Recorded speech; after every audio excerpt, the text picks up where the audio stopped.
변증. 변증이란 단어가 생소하게 느껴질 수 있는데요. 변증이란 그리스어 아폴로기아에서 파생된 단어로 법정에서 피고의 무죄를 증명하는 논리 정연한 논증을 말합니다. 그렇다면 기독교 변증이란 무엇인가요? 기독교 변증이란 세상의 공격으로부터 기독교를 변호하고 청중에게 기독교가 진리임을 입증하는 기독교 학문 중 하나입니다. 이제 변증학의 역할에 대해 한번 알아볼 텐데요. 변증학의 역할은 크게 세 가지입니다. 첫 번째, 기독교 신앙의 핵심을 변호합니다. 기독교는 2000년, 아니 그 훨씬 전부터 세상으로부터 공격과 핍박을 계속 받았는데요. 그 이유는 대부분 기독교에 대한 오해와 잘못된 지식이었습니다. 그래서 잘못된 지식을 바로잡도록 설명하고 기독교의 핵심이 무엇인지 전달합니다. 두 번째, 번역하기입니다. 기독교의 핵심인 창조, 타락, 구원, 삼위일체, 복음 등 이런 것들을 백날 설명해도 기독교에 대한 지식이 없다면 이해하지 못할 뿐더러 오히려 갭 차이가 나면서 혹은 거부감이 들면서 설명하기가 더 어려워집니다. 그렇기에 변증가는 그들이 이해하기 쉽도록 그들만의 언어로 번역해서 전달해야 합니다. 셋째, 권하기입니다. 기독교를 변호함으로 청중에게 기독교에 대한 오해를 풀고 또 번역을 통해서 기독교를 설명을 했다면 변증가는 청중이 기독교가 합리적임을 깨닫도록 도와야 합니다. 이 부분은 굉장히 중요한데요. 기독교가 진리임을 증명하는 것으로 끝나는 것이 아니라 진리를 따르도록 전도하는 것입니다. 내가 아는 것이 합리적이라는 것을 알고 나면 믿음은 따라오기 마련입니다. 그래서 변증학은 굉장히 적극적인 측면을 지니고 있습니다. 이번 학기 비전반은 기독교 변증학을 공부하면서 비기독교인들이 던질 만한 질문을 정하고 또 기독교 변증학을 이용하여 답변하는 나만의 기독교 변증을 준비했는데요. 그럼 이제 2020년도 2학기 비전반 학생들이 청중에게 전하는 변증 영상들을 만나보도록 하겠습니다.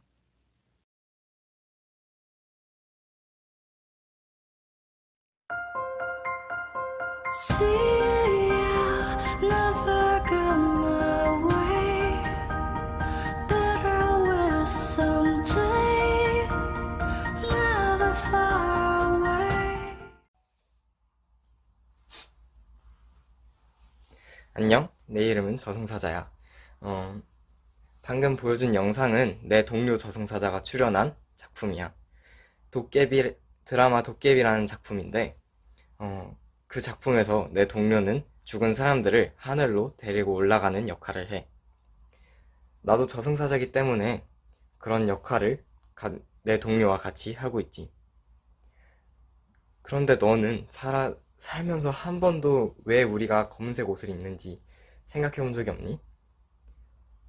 나도 처음에 이 저승사자 일을 시작했을 때 그냥 이런 검은색 옷을 줘서 이 검은색 옷을 입고 했어. 하지만 이 제복을 받고 나서 계속 생각해 보니까 우리가 검은색 옷을 입는 이유는 죽음이라는 것이 굉장히 슬픈 일이기 때문인 것 같아. 그리고 사람들은 또 우리를 무서워하더라고. 우리는 별로 무섭지 않다고 생각하는데 사람들은 우리가 가면 굉장히 무서워하더라고. 왜 우리를 무서워하는 걸까? 내 생각에는 우리를 무서워하는 게 아니라 죽는 걸 무서워하는 것 같아.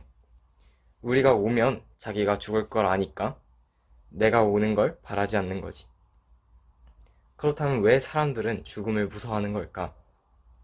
지금까지 내가 수많은 망자들을 만나보고 그리고 그 망자들을 수도 없이 하늘로 데려가면서 많은 유형을 봤어. 사람마다 케이스가 조금씩 다르긴 하지만 3가지 정도 유형이 나오더라고. 먼저 그 사람이 내가 전에 살던 동안에 그 세상에서 누렸던 많은 것들을 누릴 수 없게 되기 때문이야. 예를 들면은 옷, 돈, 명예, 가족 또는 친구 이런 것들이 이 세상에서 누리던 것들이 될 수 있겠지. 사람들은 그것을 잃기 싫기 때문에 죽음을 싫어하는 거야. 또 죽음을 피하고 싶고. 옛날 조선시대에 내가 욕심이 굉장히 많은 부자를 하늘로 데려갈 일이 있었는데 그 부자는 지금까지 내가 모은 것들을 어떻게 모았는데 이제 와서 한순간에 잃어버릴 순 없다고 어찌나 통곡을 하던지 정말 귀에서 피가 나는 줄 알았어. 왜 그런지 잘 모르겠더라고. 두 번째로, 죽고 나면 어떤 일이 일어날지 모르기 때문에 죽음을 싫어하고 무서워하는 케이스가 있지. 왜 그렇잖아. 우리 주변에서 죽고 나면 어떻게 되는지 본 적이 없고, 또 경험해 본 사람도 없기 때문에, 죽음 뒤에 무엇이 있는지 모르는 거야. 이런 사람들은 하늘로 올라가면서 온갖 걱정을 하고 도착하지도 않았는데 벌써 주눅이 들어 있었어. 이런 사람들은 올라가면서 정말 온갖 상상을 하더라고. 올라가면 어떻게 될까? 올라가서 난 뭘 할까? 그런 상상 말이야. 아예 패닉 상태에 빠져서 주저앉아서 그냥 멍하니 있는 사람도 있었어. 마지막 케이스는 죽으면 무조건 지옥에 간다고 생각하는 사람들이 있지. 이런 유형의 사람들은 두 번째 유형의 사람들과 반응이 비슷하긴 한데 조금 달라. 두 번째 유형의 사람들은 죽으면 자기가 어떻게 될지에 대해서 생각하는 사람들이고, 이 사람들은 두 번째 사람들이 했던 그런 상상과 걱정들 중에 한 가지를 확실하게 자기 임의대로 설정을 해서 그 생각에 대해서 걱정을 하는 사람들이지. 이런 사람들의 반응은 두 번째 유형의 사람들과 비슷하지만 그 대신에 앞으로 일어날 일들을 걱정하는 앞으로 일어날 일들에 대한 걱정보다는 내가 지옥에 가면 어떻게 될지에 대한 걱정을 많이 하더라고. 내가 지옥에 갈지 안 갈지도 모르는데 벌써 그런 걱정을 하다니, 나로서는 참 한심한 일이야. 왜 자기가 죽으면 지옥에 간다고 생각할까? 내가 죽으면 혹시 천국이라도 갈지 혹시 알아? 내가 데려온 사람들 중에서도 나는 지옥에 가지 않는다고 그렇게 얘기한 사람들이 많이 있거든. 나는 천국에 간다고 말이야. 응? 뭐라고? 죽음을 두려워하지 않는 방법이 있냐고? 나는 방법은 잘 모르겠지만 천국에 들어간 사람들이, 내가 천국에 들어간 사람들을 하늘로 데려갈 때 그 사람들이 자기는 자신의 나쁜 짓, 자신의 죄를 위해서 죽었다가 다시 살아난 예수를 믿는다고 그렇게 자신들을 소개했어. 그리고 자신들은 기독교인이라고 나에게 소개했고. 근데 정말로 신기했던 건 정말 다 천국에 들어갔어. 그게 좀 방법일 것 같아. 그게 굉장히 신기했고, 어쩌면 그게 죽음을 두려워하지 않는 방법일 수도 있는 거지. 그럼 내 이야기는 여기까지. 나는 그러면 다시 다른 죽은 사람들을 하늘로 데려가러 이만 가보도록 할게.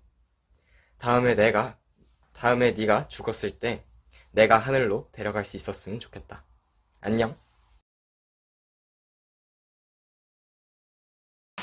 제 친구 중에 하나님을 믿지 않는 댄이라는 친구가 있습니다.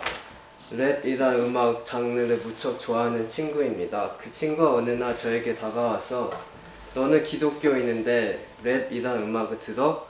그리고 랩이란 음악이 악하다고 생각해? 너의 생각을 알고 싶어 물었습니다. 그때는 저도 무슨 말을 해줘야 할지 몰랐고 궁금했습니다. 그 자리에서는 댄에게 답변을 못 주었지만 제가 오늘 소개할 변증 랩은 악한 음악인가? 라는 질문을 가지고 랩이란 음악을 소개하겠습니다. 저는 모든 음악을 좋아합니다. 그 중에 찬양을 좋아해요. 사람들은 누구나 마음속에 아름다운 음악을 듣고 싶고 그리고 그 음악으로 자신을 표현하고 싶어 합니다. 그래서 가수들이 노래, 춤, 악기를 연주하죠. 근데 제가 생각하는 음악은 태초에 하나님께서 창조하신 것으로 하나님을 기쁘시게 하는 것과 하나님을 예배하기 위해서 음악을 창조하셨고 우리는 그 음악으로 하나님께 영광을 돌리게 창조하셨습니다. 지금 현시대 21세기는 랩으로도 하나님을 찬양합니다.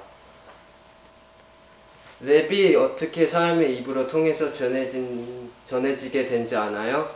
랩은 영국에서 15세기와 16세기에 등장하는 단어입니다. 처음엔 랩이라는 단어는 공격하거나 타격을 의미했습니다. 따라서 1960년대 미국 흑인 커뮤니티에 등장하기 시작했고 누군가가 말하거나 대화를 나누고 있다는 의미의 속어로 사용되었습니다. 따라서 랩의 장점과 단점과 기독교적인 관점에서 랩에 대해 이야기해 주겠습니다. 첫째, 랩의 부정적인 영향은 랩 음악은 폭력, 성적 착취, 거리 전쟁과 갱단, 마약과 알코올 소비, 여성에 대한 부정적인 태도를 추구하는 음악의 한 형태로 오랫동안 명성을 얻었습니다. 랩 음악과 관련하여 사회에서 널리 펴진 또 다른 개념은 가사에 자주 사용되는 강한 욕설입니다. 둘째는 랩의 긍정적인 효과. 랩은 우리에게 희망을 안겨주기도 합니다. 많은 래퍼들이 성장하면서 미국 도심의 비공과 투쟁에 대해서 나타낸 것이 랩입니다. 어려운 고난과 장애물을 극복하고 정상에 오르는 것에 대해 이야기를 합니다. 이 메시지는 비슷한 상황에 살고 있는 미국 전역의 많은 청소년들이 자신도 자신의 어려움을 극복할 수 있다고 희망을 가집니다. 마지막으로 기독교와 랩, 가사를 통해서 자유롭게 하나님을 찬양할 수 있고 파괴되고 부정적인 말이 아닌 긍정적인 사랑과 희망을 호소할 수 있습니다. 예를 들어 우리 한국에 유명한 크리스천 래퍼가 있습니다. 혹시 아는 사람 있나요? 네. 예를 들어 BY입니다. BY는 폭력적이고 파괴적인 랩을 하는 가수와는 다르게 하나님을 찬양하면서 돈을 찬양하지 않고 욕하지 않고 분노하지 않고 디스하면서 상대방을 깔아뭉개 안 합니다. 사람들은 착한 랩이라고 말합니다. BY는 기독교인으로서 정체성을 가지고 랩의 언어와 행위보다는 그 안에 담겨있는 하나님의 말씀의 가치가 있다는 본질을 가지고 랩을 전달합니다. 지금 제가 이야기하는 것이 정확한 답변을 해주었는지 모르지만 제가 생각하는 랩은 하나님을 찬양하는 방식은 다양합니다. 랩이 예전부터 폭력적이고 악마를 상징한 음악이라고 해서 부정적으로 생각하고 피했지만 우리가 먼저 크리스천으로서 정체성을 가지고 삶을 이해하고 위로할 줄 아는 랩을 한다면 이 또한 하나님이 만드신 음악이라고 생각합니다. 한번 BY 가라사대 들어보고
네, 감사합니다.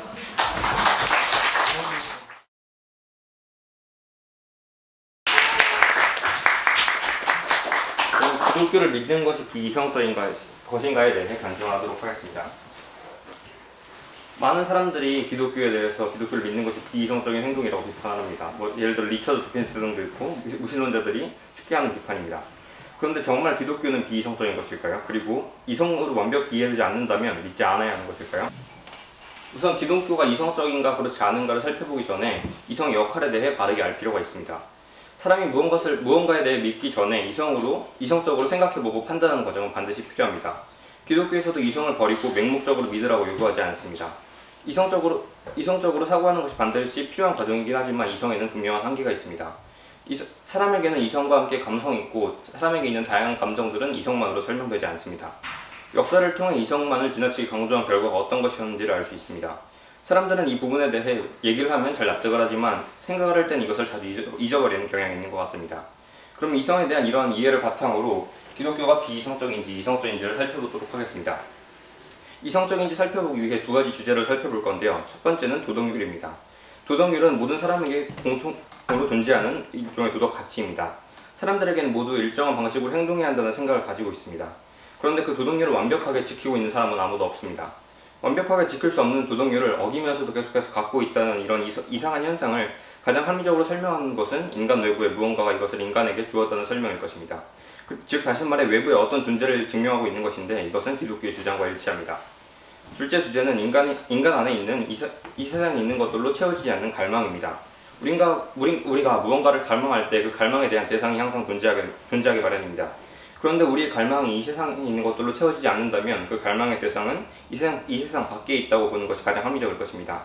마찬가지로 갈망에 대한 이러한 설명도 기독교의 설명과 일치합니다. 이처럼 기독교는 우리 인간과 우리가 살고 있는 세상을 가장 합리적으로 잘 설명해주고 있습니다.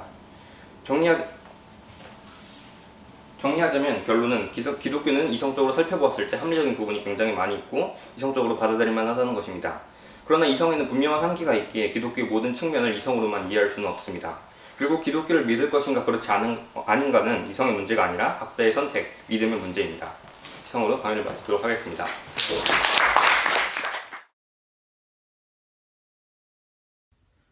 안녕하세요.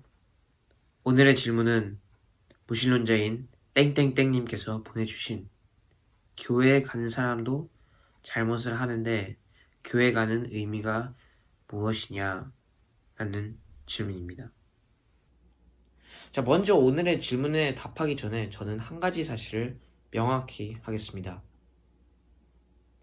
저는 여기서 잘못을 하지 않는 사람을 간단히 줄여 완벽한 사람이라 칭하겠습니다. 자, 교회를 다니는 사람이 왜 죄를 짓냐라는 말에는 교회를 다니는 사람이 잘못을 하지 않았으면 하는 일종의 기대가 들어있는 것입니다. 그러면 그 이유는 뭘까요? 교회가 서로 사랑하고 용서하라고 가르치기 때문입니다. 그러나 이 질문을 자세히 들여다본다면 저희는 이렇게 반문할 수 있을 것입니다. 교회는 완벽한 사람만 와야겠네 하고 말입니다. 그런데 이 세상에 완벽한 사람, 아니 아주 작은 잘못이라도 하지 않는 사람이 있습니까? 사실 교회를 다니는 사람들을 향한 그들의 기대와 바람은 그리스도만이 충족하실 수 있습니다. 그분이 완전하심 그 자체이기 때문입니다. 사람들이 교회를 가는 이유 역시 완전함 그 자체이신 그리스도를 만날 수 있기 때문입니다. 교회는 사람들이 모여서 주를 그리스도로 고백하는 곳에서 멈추는 곳이 아니라 변화가 일어나는 곳입니다. 진실한 신앙을 가진 사람들에게는 더디지만 분명한 변화의 증거들이 있습니다. 성경의 유명한 등장인물 중 하나인 삭개오는 어느 날 그리스도가 찾아온다는 소식을 듣고 나무 위에 올라가 그를 찾습니다. 삭개오는 당시 동족의 미움을 받던 세리였습니다. 그는 그리스도를 만나게 됩니다. 그리스도가 바로 그를 향해 곧장 다가오시죠. 그리고 그리스도는 삭개오와 함께 먹고 마시고 그를 변화시키십니다. 그리스도를 만나 변화한 후 삭개오는 자신의 잘못을 뉘우치고 가난한 사람들에게 자신의 재산을 나눠주며 선행을 베풀기 시작합니다. 교회는 자신의 잘못을 인정하고 그리스도를 주로 받아들이는 사람들이 모이는 곳이기에 잘못이 있을 수밖에 없지만 완전함 그 자체이신 그리스도를 만날 수 있는 곳입니다. 완전하심 그 자체이신 그리스도를 만나고 싶은 사람은 누구나 교회에 갈 수 있습니다. 오늘의 질문을 주신 무신론자 땡땡땡님께 감사드립니다. 경청해 주셔서 감사합니다. 저는 아프신 할머니를 위해 편지를 썼습니다. 안녕하세요. 할머니, 저 시원이에요. 할머니 몸이 아프셔서 많이 힘드시죠? 저도 할머니가 보고 싶은데 코로나 때문에 문병도 못 가고 무척 속상해요. 그래서 저는 하나님께 할머니를 위해 기도를 드려요. 저는 할머니께 갈 수 없지만 하나님은 우리가 어디에 있든 우리와 늘 함께 계신데요. 할머니가 얼마나 아프신지도 다 알고 계신데요. 그리고 할머니는 하나님을 잘 몰라도 하나님은 할머니를 너무 사랑하신대요. 왜냐면 할머니를 만드신 분이니까요. 그리고 할머니를 위해서 영원히 살 곳을 준비해 놓으셨대요. 그곳은 지금처럼 아프시지도 않고 고통도 없고 즐겁고 행복한 곳이래요. 저는 할머니가 그곳에 가셨으면 좋겠어요. 그래서 방법을 할머니께 알려드리고 싶어요. 하나님은 할머니를 사랑하신다고 하셨죠? 할머니, 사람들은 본래 하나님과 사귀며 살도록 만들어졌는데 사람들이 자기 마음대로 살려고 해서 하나님과 관계가 끊어졌대요. 그래서 사람들은 죄에 빠졌고 죽을 수밖에 없대요. 그런데 하나님이 인간을 너무 사랑하셔서 아무 죄도 없는 하나님의 하나뿐인 아들 예수님을 이 세상에 보내어 우리를 대신해 죽게 하시고 우리의 죄를 대신 담당하셔서 하나님과 우리 사이에 다리를 놓아주셨대요. 그래서 우리가 예수님을 믿기만 하면 하나님의 자녀가 되어 하나님과 영원히 살 곳에 들어갈 수 있대요. 예수님은 천국의 주인이자 하나님의 아들이세요. 예수님은 우리를 천국에서 기다리고 계시대요. 그런 예수님을 할머니가 믿으셨으면요. 예수님을 믿는 방법은 간단해요. 나는 예수님을 믿습니다. 십자가에서 죽으심으로 내 죄를 담당하시고 용서해 주시니 감사합니다. 예수님을 나의 하나님으로 영접합니다. 라고 하시면 돼요. 저는 할머니가 하나님이 주시는 이 선물을 받으셨으면 좋겠어요. 사랑해요 할머니 시원올님.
안녕하세요. 저는 아름다운 것을 보고 아름답다고 말하는 이유에 대해 발표할 윤건입니다.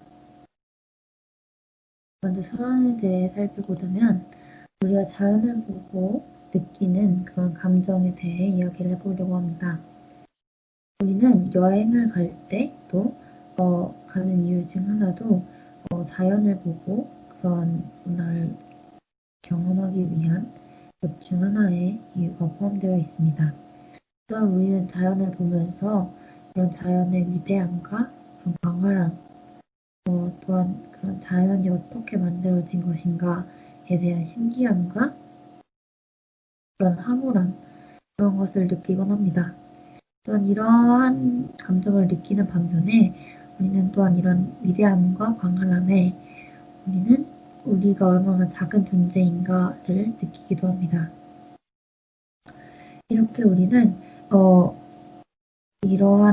이렇게 정교하게 만들어진 자연을 보면서 이런 것을 만든 뒤에 배후에 누군가 창조주가 있을 것이다 라고 추측을 하기도 하고 생각하기도 합니다. 이렇듯 우리는 자연을 보며 자연의 아름다움을 보며 창조주 하나님을 생각하고 느끼고 감사할 수 있습니다. 두 번째로 본론을 가기 위해서 우리가 도착지에 가기를 위해서는 우리가 화살표를 보아야 합니다. 이렇듯 피조세계 지금 이 세계의 아름다움은 하나님의 아름다움을 가리키는 화살표라고 볼 수 있습니다.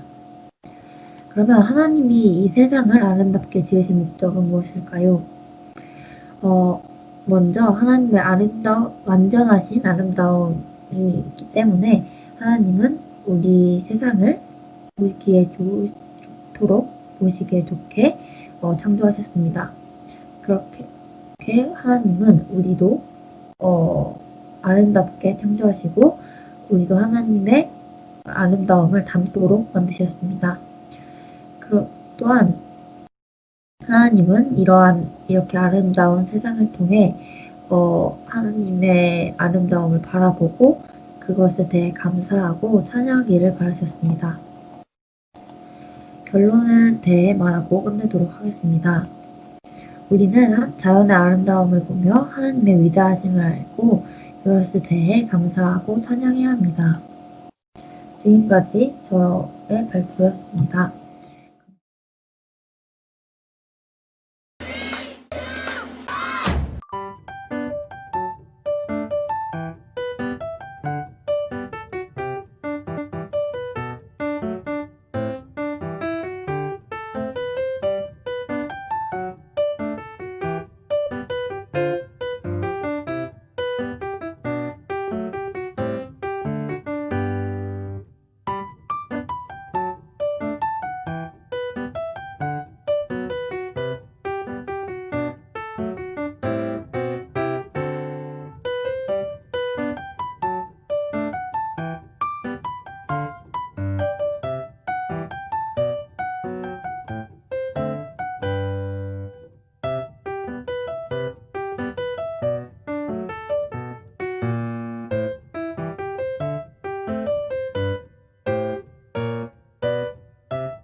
안녕하세요. 저는 기독교는 왜 동성애를 반대하는가에 대해서 기독교를 변증해 보도록 하겠습니다.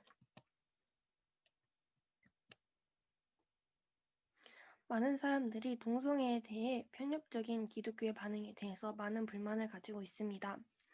종종 기독교에 대해서 이야기가 나오거나 기독교에 대해 궁금한 것이 있느냐고 물어보면 대부분 한두 명씩은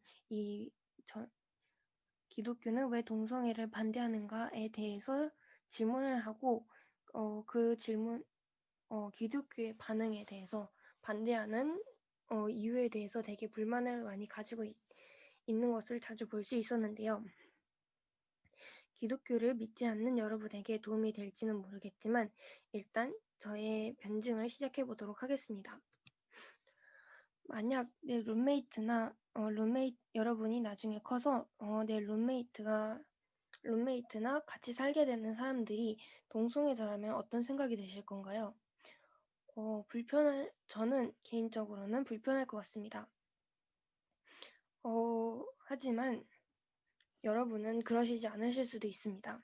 오히려 적극적으로 받아들이실 수도 있고 불편하시지 않으실 수 있습니다. 하지만 저는 기독교적인 입장으로서 동성애자가 불편할 것 같은데요. 그렇다면 이제는 동성애가 왜 문제인지 한번 알아보도록 하겠습니다. 혹시 하이디라는 이야기를 아시나요? 거기서 펜터는 다리가 불편한 클라라의 휠체어를 벼랑으로 던져버리는데요. 던지면서 나중에는 양심의 가책을 느끼고 그 행동이 옳지 못하는 것을 알고 후회를 했는데요. 이처럼 우리는 우리의 양심으로 도덕적으로 동성애가 옳지 않은 것임을 알 수 있습니다. 동성애는 도덕적으로 많은 문제를 일으키고 있습니다. 그런데도 동성애의 도덕적인 문제를 무시한다는 것은 사람을 때리고는 양심의 가책을 느끼지 못하고 나는 그 문제에 대해서 무시할 권리가 있다고 주장하는 것과 같다고 저는 본다고 생각합니다. 분명 사람들은 때리는 것은 나쁘다고 말하지만 동성애에 대해서 이런 입장을 얘기하면은 불편해하는 눈치라고 볼 수 있는데요. 만약 이제 만약에 그게 나쁘다고 말하지 못하게 되고 그게 잘못이 아니라고 하게 될 때 사람들은 동성애가 왜 죄인지, 왜 잘못하는 건지, 왜 반대하는 건지에 대해서 부정적인 생각을 갖게 되는 것 같습니다. 여러분은 나병이라는 이런 병을 알고 계시나요? 이 나병을 가지게 되면은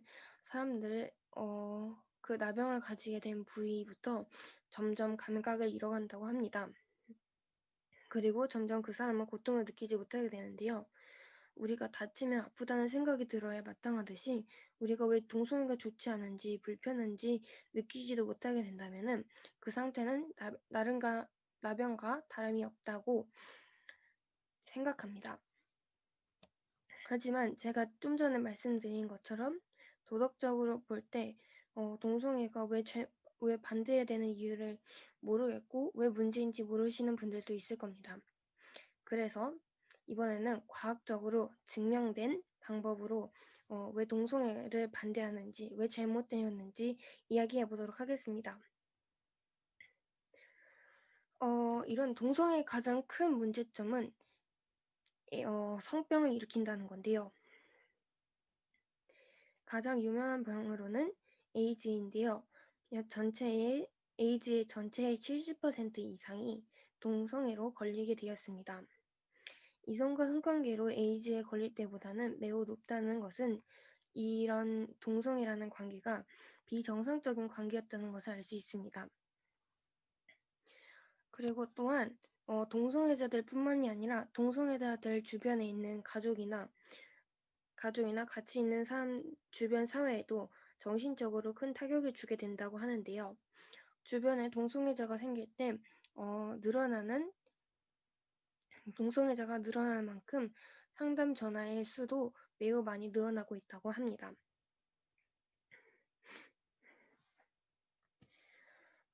이렇게 윤리적인 것과 과학적으로 우리는 동성애가 왜 좋지 않은지를 알아봤는데요.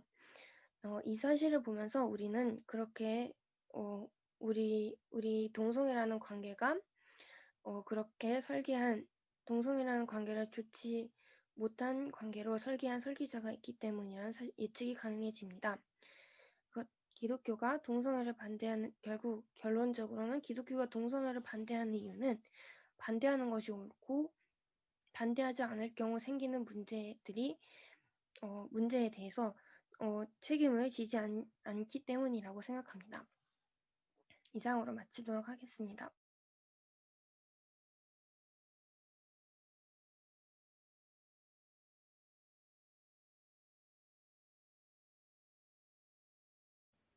안녕하세요. 하나님이 살아계신 것을 어떻게 알고 그분을 왜 믿나요? 라는 질문에 나름대로 답해 보려고 합니다. 가보실까요? 첫 번째,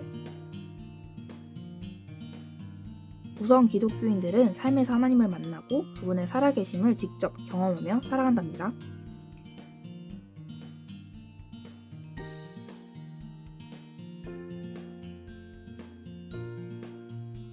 우리가 늘 공기를 통해 호흡을 함으로써 공기의 존재를 알듯이 말이죠. 이미 하나님을 믿는 기독교인들은 그분이 삶의 이유가 되시고 구원자이시기 때문에 살아계신 하나님을 믿고 그분께 감사하고 그분을 사랑하며 살아갑니다. 삶에서 말이죠. 자, 그럼 비기독교인의 관점에서 바라보도록 할게요. 두 번째, 우리가 사는 지구가 속한 우주는 정말 미세하게 조정된 질서 잡힌 우주예요. 우리 우주를 미세조정 우주라고 부릅니다. 이 미세조정 우주에 대한 정보는 인터넷에 조금만 설치하셔도 금방 찾으실 수 있어요.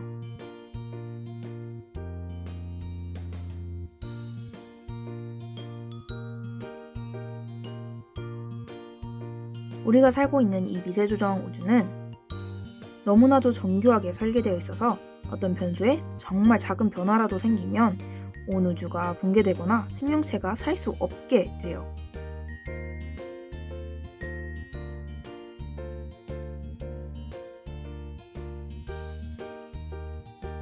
정말로 미세하게 조정됐죠?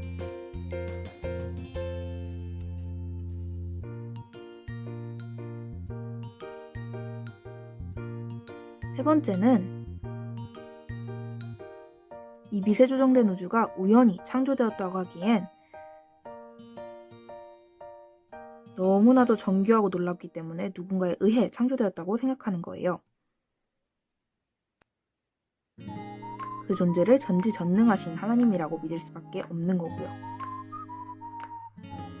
이를 통해 하나님의 존재를 다시 한번 느끼게 됩니다.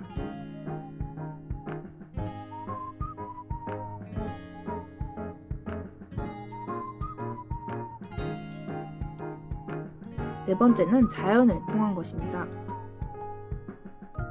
기독교인이든 비기독교인이든 우리는 모두 아름답고 경이로운 자연을 보며 감탄합니다.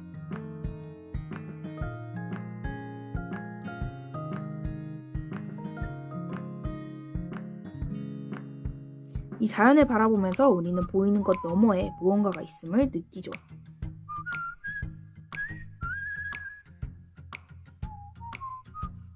이 자연을 통해 기독교인들은 그 너머에 계시는 분인 하나님을 찬양하게 됩니다. 말하자면 정말 많고 끝도 없지만 어쨌든 이런 이유들로 저는 살아계신 하나님을 믿는답니다.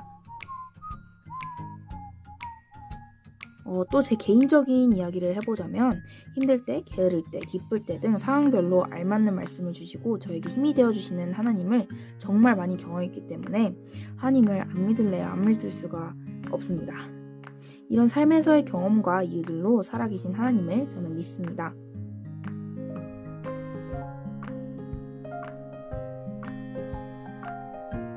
마지막으로 제가 당신에게 드리고 싶은 말은 당신 주변에 있는 기독교인들을 잘 살펴보라는 거예요.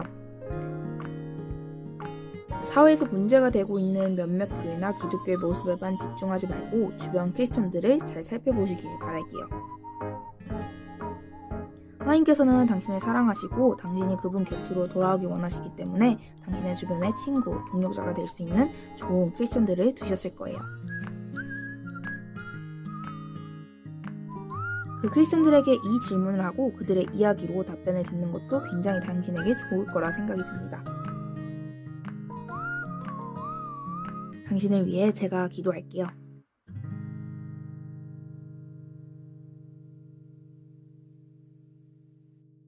감사합니다. 안녕.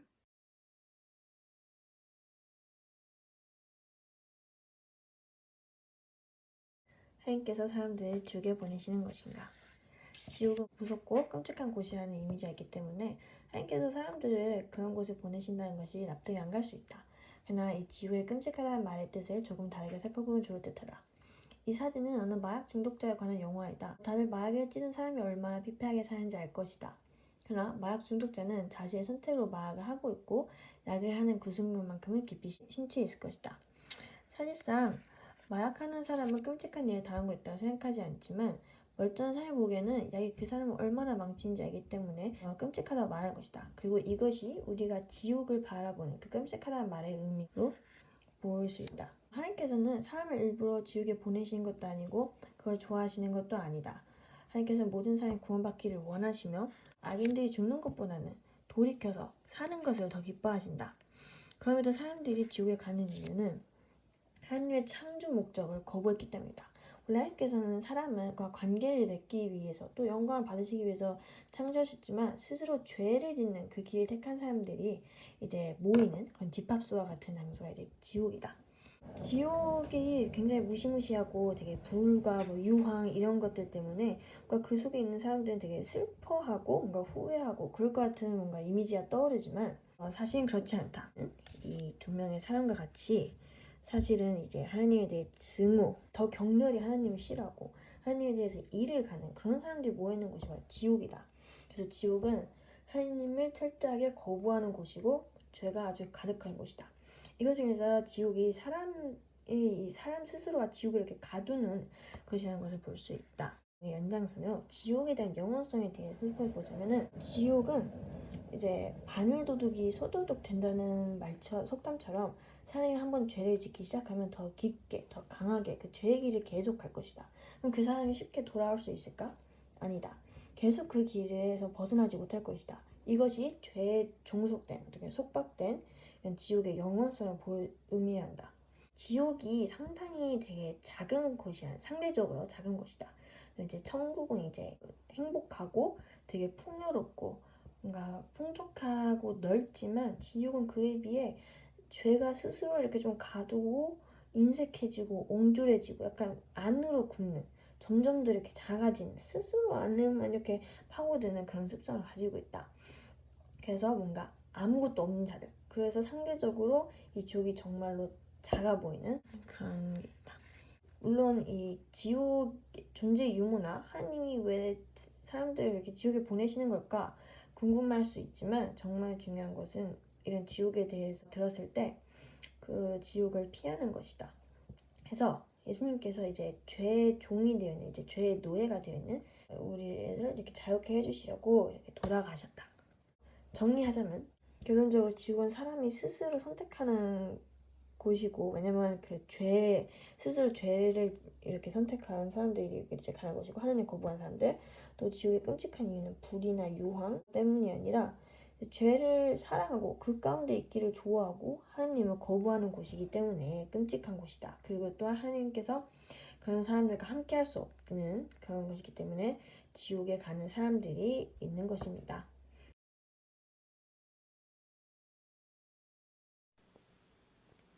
여러분 안녕하십니까? 여러분들은 살면서 육체적 혹은 심리적인 고통을 겪어보신 경험이 있으신가요? 내가 너무 힘들 때 이 고통이라는 건 대체 왜 있는 것인지, 그래서 왜 나를 괴롭히는 것인지 우리는 생각을 하곤 합니다. 그리고 모든 것이 다 원망스럽기도 하죠. 그래서 저는 이 고통이란 왜 있는 것인지, 그리고 무엇인지, 그리고 우리는 고통을 왜 겪는 것인지에 대해서 이야기해 보려 합니다. 먼저 한 가지 질문을 해보려고 합니다. 여러분들은 살면서 무엇인가 경험을 통해 새로운 것을 깨닫고 배우고 성장했던 그런 일들이 있으신가요? 예를 들어서 테스트, 시험이 될 수도 있고 아니면 나에게 맡겨진 일을 진행하고 완료하는 것 또는 친구 혹은 나와 관계 맺고 있는 사람들과의 여러 가지 일들을 통해 각각에서 배울 수 있는 것들이 많을 것이라고 생각이 됩니다. 이 고통이라는 것 또한 내가 고통이라고 느끼는 그 일을 통해서 무엇인가를 깨닫기 위함이다 라고 정리할 수가 있겠습니다. 비록 그 과정은 힘들겠지만 그 힘든 가운데서도 우리는 깨달음을 얻을 수 있는 것이죠. 또한 사람들은 이 고통을 통해서 우리가 직접적으로 얻게 되고 가질 수 있는 게 무엇이냐라고 묻습니다. 얻는 것보단 잃는 것이 훨씬 더 많다라고 이야기를 하죠. 물론 잃는 것 많습니다. 그러나 얻는 것도 분명히 있죠.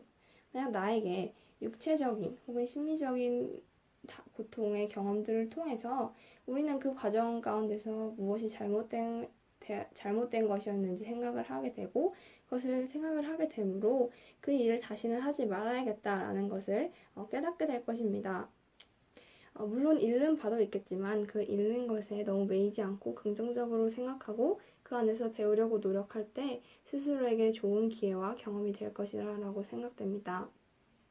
또한 신이 왜 인간에게 고통을 주는 것인가 라고 생각하는 분들도 있을 것입니다. 그러나 사실 인간의 고통은 인간 스스로 초래한 결과로 받게 되는 것입니다.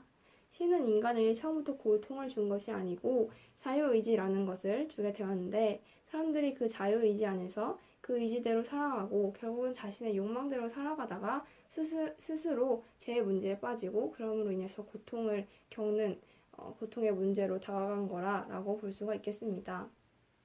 결론적으로 신이 처음부터 인간에게 고통을 허락한 것은 아니며 우리는 그 고통을 통해 우리의 삶을 재점검하고 깨닫고 그리고 고통의 경험을 통해서 성장하는 계기가 될 것이다 라고 이야기할 수 있겠습니다. 하나님이 모든 인간을 사랑하신다면 왜 구원받지 못하는 사람이 생길까? 하나님이 좋아하는 사람만 구원하시는 걸까? 아이, 그렇지 않아. 하나님은 우리 모두를 사랑하셔. 근데 하나님이 우리를 사랑하신다는 걸 어떻게 알 수가 있는데 왜 구원받은 사람이랑 그렇지 않은 사람이 생기는데? 그건 내가 설명해줄게. 너 그런 적 있지? 네가 공부하려고 책을 딱 폈는데 갑자기 엄마가 너 공부해라! 그러면 기분이 어때? 아휴, 말도 마. 갑자기 공부하기 싫어지지. 근데 그건 엄마가 너를 사랑하셔서 너한테 도움이 되라고 하시는 말씀이지. 하긴 그거야 그렇지. 그런데 공부를 할지 안 할지는 너가 결정하잖아. 그 결과에 대한 책임도 너가 지는 거고. 그것도 맞는 말이지. 근데 구원도 똑같아. 에? 구원이 그거랑 어떻게 같아? 구원은 하나님이 우리를 사랑하셔서 예수님이 십자가에 돌아가신 것을 믿을 때 받을 수가 있어.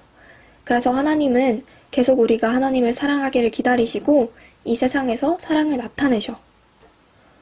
그러니까 하나님은 우리를 사랑하셔서 이 세상에서 우리에게 사랑을 보이심을 통해서 구원의 기회를 주시지만 그것을 인간이 거절해서 구원을 받는 사람과 그렇지 못하는 사람이 생기는 거야. 그것은 인간의 선택이고 그 결과에 대한 책임은 본인이 지는 거지. 아, 잠깐만. 하나님이 우리를 사랑하신다면 그냥 강제적으로 우리가 하나님을 사랑하게 하면 되지. 왜 우리가 하나님을 사랑하도록 기다리는 거야? 인간이 하나님의 사랑을 받아들이기 전까지는 하나님의 사랑은 마치 짝사랑과 같아. 만약 사랑하지 않는 사람과 강제적으로 결혼하면 너는 행복하겠니? 에이, 그걸 말이라고 해? 당연히 아니지.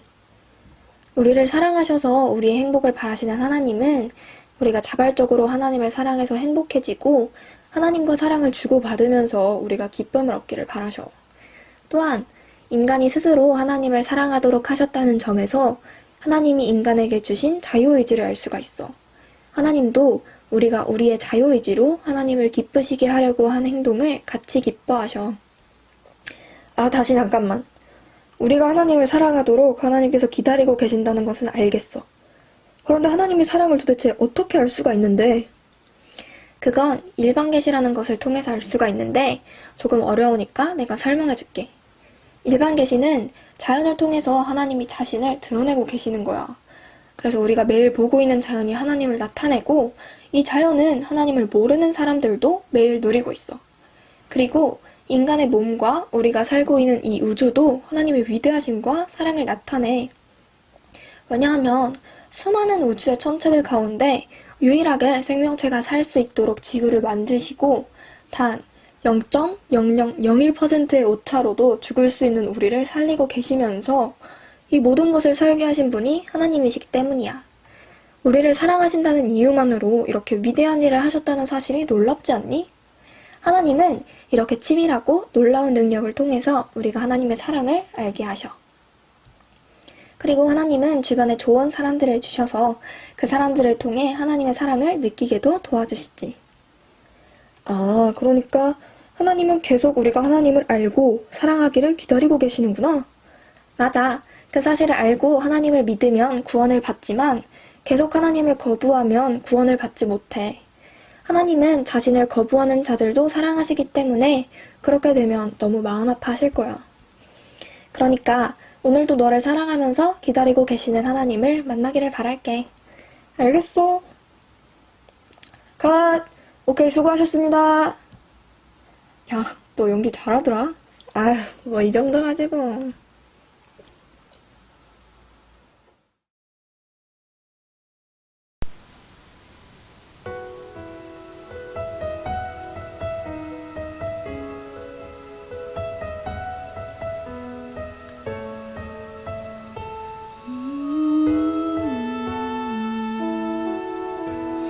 There's a hero.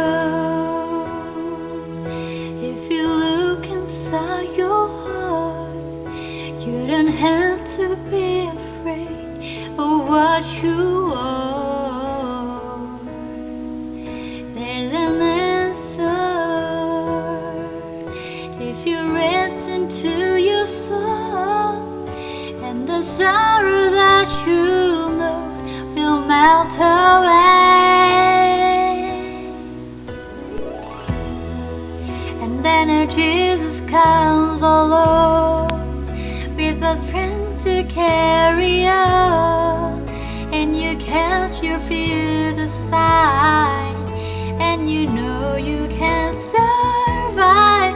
And when you feel like all is gone, look inside you and be strong, and you finally see the truth that I see just lies in you.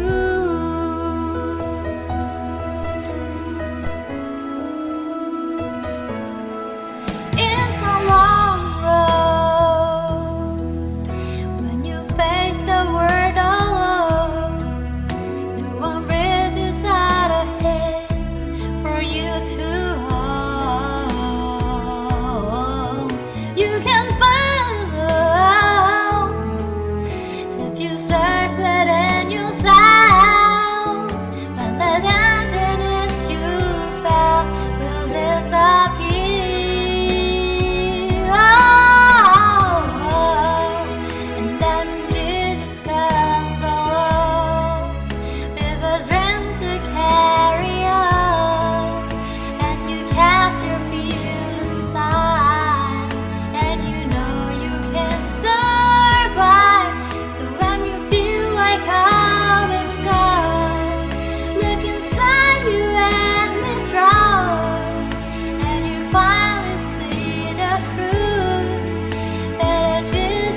여보세요?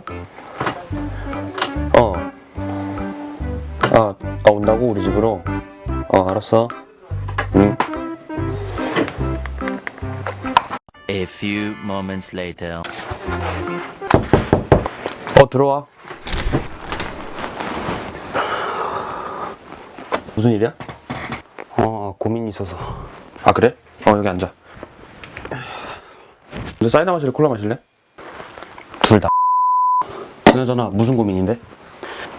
요즘 내가 계속 하는 고민 있잖아. 인간의 죽음에 대한 고민.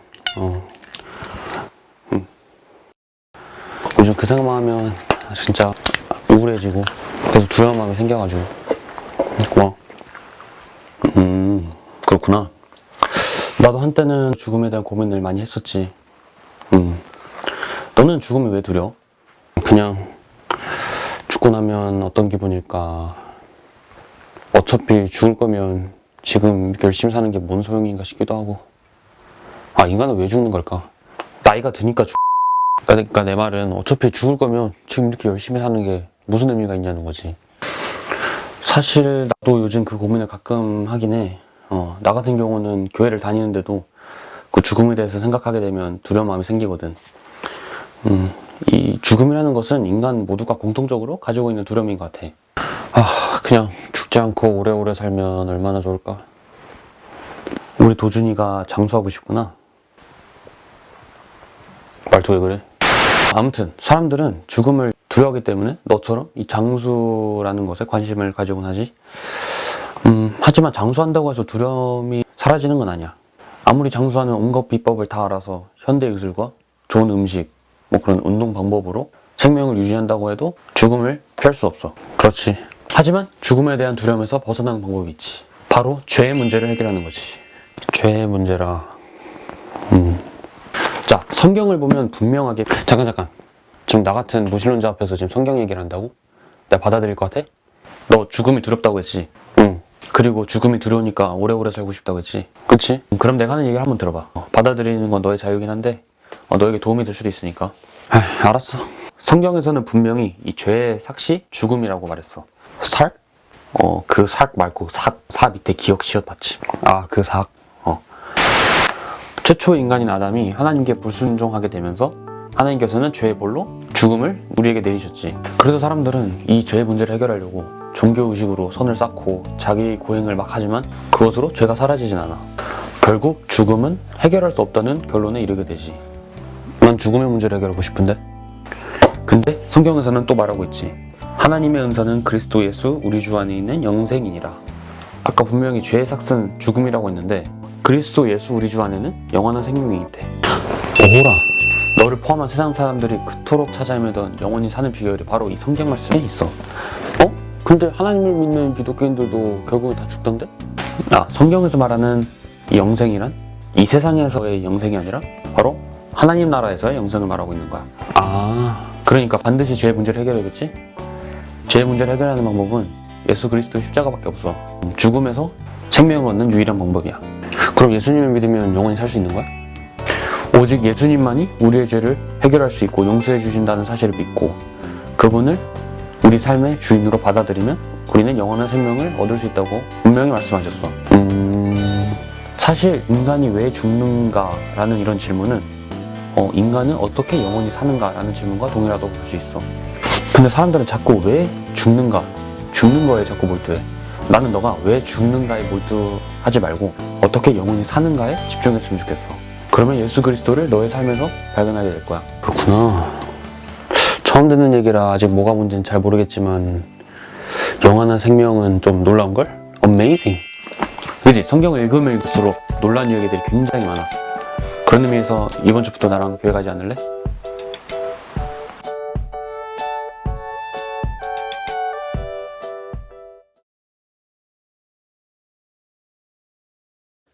도스토옙스키의 소설 죄와 벌에서는 주인공으로 라스콜리니코프라는 청년이 나옵니다. 그는 가난하고 가족관계와 재정이 불안한 상황이며 얼마 남지도 않은 재산을 전당포에 맡기면서 하루하루를 살아가게 됩니다. 전당포 주인 할머니는 노예로 부리는 조카가 있었으며 라스콜리니코프가 그토록 원하는 돈도 있었습니다. 그래서 글은 이렇게 생각하기 시작합니다.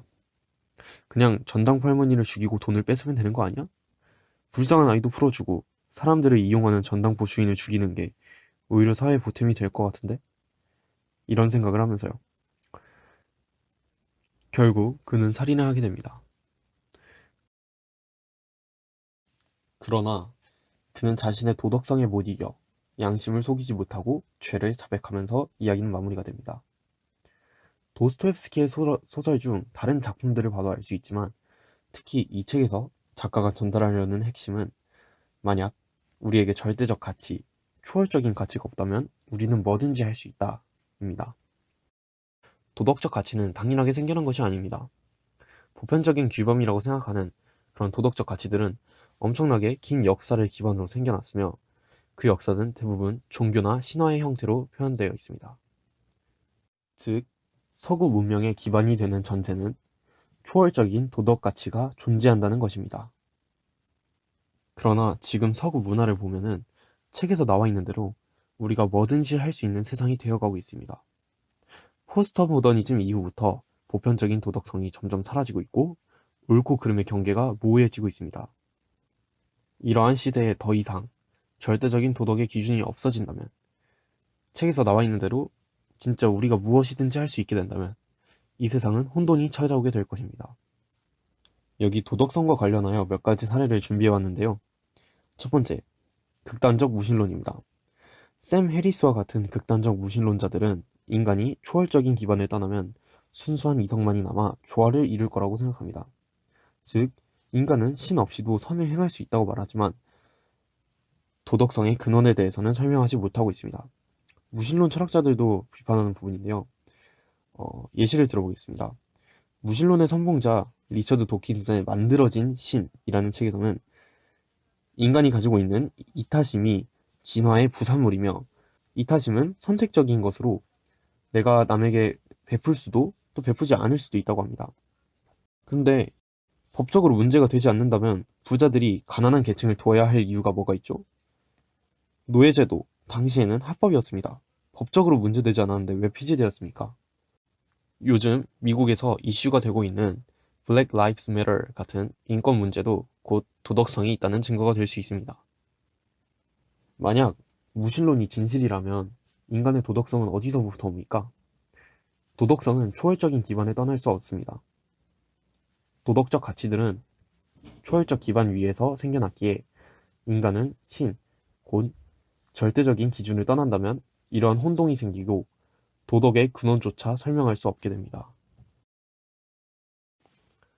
두 번째 사례로는 페미니즘입니다. 페미니즘, 급진적 페미니즘의 어젠다를 나열해보자면 남녀 분리주의, 성의 문란함, 레즈비언이즘, 낙태.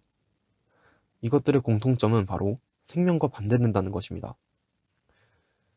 남녀 분리주의, 남녀가 분리된다면 생명이 탄생할 수 없습니다. 성의 문란함, 성의 문란함이 일어나면 가정의 해체가 되고 가정이 애초에 생성이 불가합니다. 또한 사회에 혼돈을 줍니다. 레즈비언이즘, 레즈비언이즘은 남녀 분리주의와 성의 문란함이 합쳐진 것입니다. 낙태, 낙태의 찬반 유무를 떠나서 낙태라는 개념 자체에 이미 생명을 경시하는 그런 이념이 들어가 있습니다. 정리해서 페미니즘은 생명과 반대된다는 것입니다. 생명이 탄생하지 않으면 어떻게 되나요? 집단 무의식의 원형, 즉 보편성은 생명을 중시하고 있습니다. 성경이 놀라운 이유도 마찬가지로 생명을 굉장히 중시한다는 점입니다. 그러나 남녀 분리주의적이고 생명과 반대되는 페미니즘의 어젠다는 절대적인 도덕의 범주에서 벗어나 이 사회의 혼돈을 초래하고 있습니다. 우리가 살고 있는 시대는 절대적인 기준으로부터 벗어나 옳고 그름의 경계가 모호한 세상입니다. 그중 도덕성과 관련하여 두 가지 사례를 통해 인간이 절대적인 도덕의 범주를 떠났을 때 어떻게 되는지 알아봤는데요. 절대적인 도덕 기준이 없어진다면, 우리가 뭐든지 할 수 있게 된다면 이 사회에 혼돈이 찾아온다라는 결론을 내리고 싶습니다. 절대적 기준이 모호한 세상에서 인간의 문화의 원동력인 이런 도덕성의 근원이 무엇인지 알고 옳고 그름을 판단할 수 있는 그런 진리를 찾길 바라겠습니다. 이상입니다.